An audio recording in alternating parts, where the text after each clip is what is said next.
కాసేపట్లో తెలంగాణ కేబినెట్ సమావేశం, తనఖచర్లతో పాటు కీలక అంశాలపై చర్చించే అవకాశం.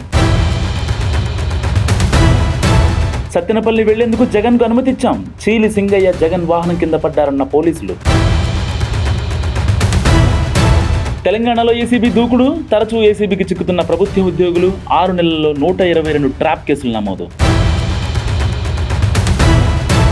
ఇవాళ వల్లభనేని వంశీని డిశ్చార్జ్ చేసే అవకాశం. 4 రోజులుగా బెజవాడ జీజీహెచ్లో చికిత్స పొందుతున్న వంశీ బీపీ హెచ్ తగ్గులతో పాటు పలు అనారోగ్య సమస్యలు. రైతు భరోసా కేవలం ఎన్నికల స్టంట్ మాత్రమే, ఎన్నికలు వస్తున్నాయనే ప్రజలను కాంగ్రెస్ మోసం చేస్తుందన్న వేముల ప్రశాంత్ రెడ్డి. 4 రాష్ట్రాల్లో అసెంబ్లీ ఉప ఎన్నికల కౌంటింగ్. బెంగాల్, పంజాబ్, కేరళ, గుజరాత్లో 5 అసెంబ్లీ స్థానాలకు కొనసాగుతున్న కౌంటింగ్. ఇరాన్ అధ్యక్షుడికి ప్రధాని మోదీ ఫోన్, ప్రస్తుతం నెలకొన్న పరిస్థితులపై చర్చ, త్వరగా శాంతి నెలకొల్పాలని ఆకాంక్షించిన ప్రధాని మోదీ.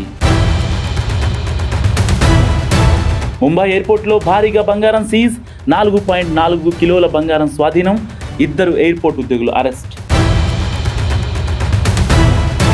తిరుమలలో కొనసాగుతున్న భక్తుల రద్దీ, సర్వదర్శనం కోసం నిండిపోయిన వైకుంఠం క్యూ కాంప్లెక్స్, సర్వదర్శనానికి 24 గంటల సమయం. స్టాక్ మార్కెట్పై వార్ ఎఫెక్ట్, సెన్సెక్స్ 650, నిఫ్టీ 200 పాయింట్ల పతనం.